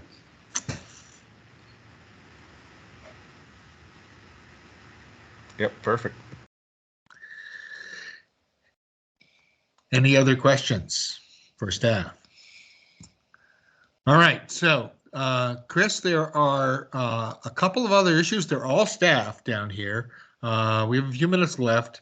I think what I want to do is do them in the order of their immediacy, if you have any updates on them. So I think Embark and Route 1 is closest to the sled. So any updates there?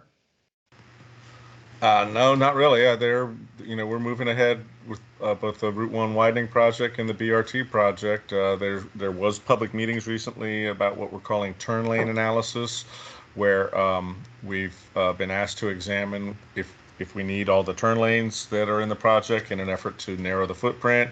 And so we had a public meeting that presented that, so you could see the results of that online. The balance is, of course, we cannot create gridlock. If people can't get out of their neighborhoods, then they would probably oppose the project and not support it, and also cut through residential neighborhoods because they can't use Route 1. So the analysis was not able to eliminate all of the turn lanes. In fact, probably not even 50% of them. But there was certain intersections where right and left turn lanes were eliminated. How about 495 next? Anything going on there? Not that I've heard. They had the groundbreaking, so it's begun. As far as as far as I know, that all the components are still in place, and that there is an interest from Maryland in making the connection, but that's the latest I've heard. So we talked about Braddock Road Phase 2 with the bridge, the controversial bridge, but what about cycling improvements for Braddock Road Stage 1, which is close to the sled, right? Well, there's a major a shared use path on both sides of Braddock Road, so that would certainly be a major improvement versus what's out there today. Yep. So that's still incorporated in the project. Does it go beyond the Beltway on the east side, or does it stop? Well, it's certainly not going to touch the Beltway bridges. I believe Phase 1 does include Ravensworth, so that's a good question. I don't know once you get off the bridge on the Ravensworth side if there's any infrastructure improvements. There's a path there's a path on the north side of the bridge over the Beltway. There's no path on the south side. Okay. But it kind of terminates at the ramps on the west side of that bridge. So right now, cycling in that area is a mess. Sure. I'll check with the project team and see what the plan is for that. It would be nice to find out what Phase 1 is going to really do for cyclists trying to move through that area.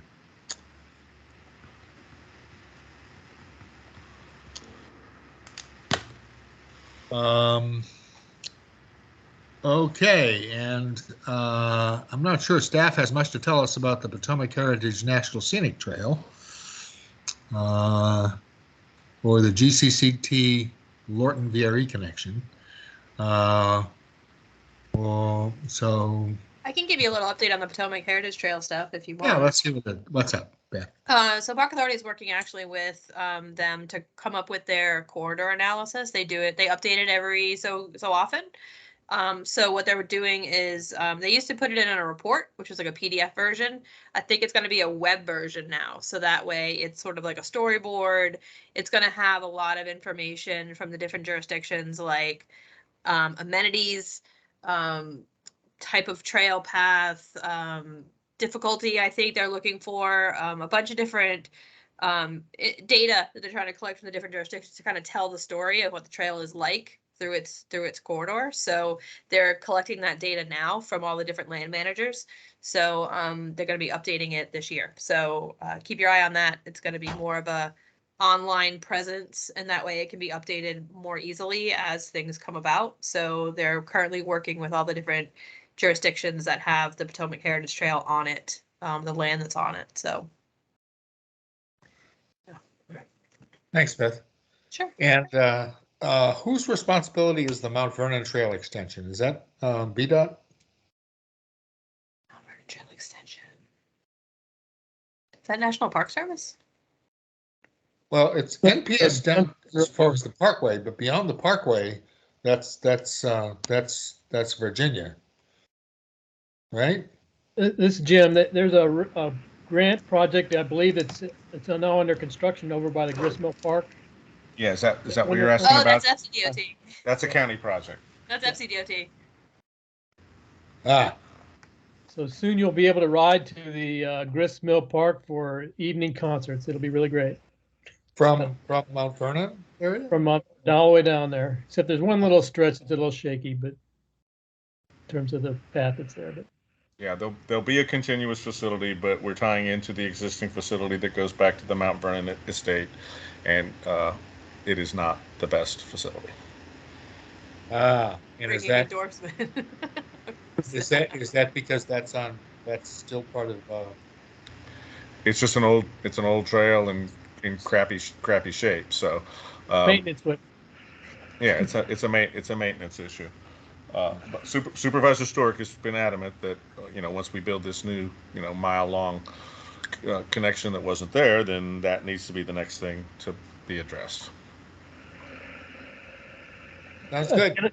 Ken, I just wanted to add about the public hearings that are coming up on the 495 south of the Beltway. I can't remember what it's called, but Beth, you were pushing some involvement in that, and Those hearings are coming up very shortly. I think there's one in maybe even this week and next week. Yeah, Thanks, Chris, Jeff. Chris, are you guys putting together some materials for like the trail components of stuff along the Beltway? Not not at the moment. They're still at a very high level. You know, what is the scope? What is the environmental document? We did make them aware that we have a trails plan component, which is a comprehensive plan requirement that there is a trail. So Heidi of VDOT did reach out to us about, you know, what are our ideas? And it's like, well, from the Woodrow Wilson Bridge to the Springfield interchange, that's our idea. How exactly, could we take advantage, say, of the 4-mile run trail as a parallel portion, and then come back to the interstate? Those kind of things are still, just ideas that are being popped around. Certainly, we don't think we're going to get past the Springfield interchange. So, on the south side of the Beltway there's parks at the end of Frontier Drive, 2 Park Authority properties. So that might be a logical terminus. It's just, this whole effort has just begun, but we have made it clear that the county has a requirement for a trail. Yeah, there's some development cases kind of underway closer to Woodrow Wilson Bridge area, like in the Huntington area. So I've been talking with staff trying to make sure that developers are putting in a trail through there along the waterway to have that be like part of the parallel trail, at least on the south side, on the county side. So if you guys ever want to try to sit down and get site analysis staff together and pull some development cases and parklands and whatever you want to do to try to cobble something together, I think that would be good, and we can say here they are. Yeah, I mean, I think our intent is that they build a facility like the 66 facility. But Tim Kutz, who was here on the presentation earlier, he's actually involved with the Huntington, with a much smaller Huntington active transportation study as well. And yeah, we've certainly been involved in trying to get developers to build their links along there. But like in that area, for instance, the trails plan calls for something along the creek, but as the tide rises, anything that would be constructed in a traditional way might be underwater. So the challenge, and there's nothing on the trails plan along the Bellhaven Country Club. That mysteriously disappeared. So nonetheless, it exists. Keeping our eyes peeled. Exactly. We're trying to find advantages where we can. It exists on the Woodrow Wilson Bridge and comes down at Route 1. So we've certainly, again, laid down the expectation that we have this requirement, and if they're going to rebuild the Beltway, we expect them to address this requirement. So last call. Any last questions or issues? Jim, I just want to add one other thing to that laundry list, is that getting under the Beltway and through on all the major arteries on a bicycle is really critical. Telegraph Road, Route 1, all of those places that you don't want to create more barriers with this project. So they need to identify the places where you can get under and through that Beltway. The mixing bowl. The mixing bowl, yeah. I can dream, can I? Yeah. Any other comments or questions? Go ahead, Howard. Yes. When will tonight's video or the recording be made available? Could that be mailed out to the committee tomorrow morning or sometime tomorrow? Yeah, I don't know when. I assume that the recording is like made available by Teams, I guess, as soon as the meeting's over, and then it won't be something I can email. It'll just be like way too big a file. But the link, if you could put the link, or sure, the link. Yeah. I'll send it to our marketing folks, and hopefully they can post it tomorrow, and it'll just go on YouTube, and I can send the link out. Would be appreciated. Sure thing. So last call.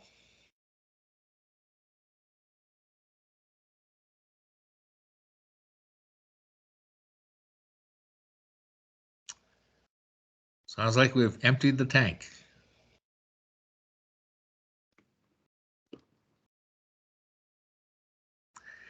A motion is in order. I move to adjourn. Oh, I almost beat him to it. You can second it. Go ahead. Second then. All right. Sounds good. At the ripe old hour of 9:05 p.m., meeting is adjourned, and we will see everybody next month. Oh.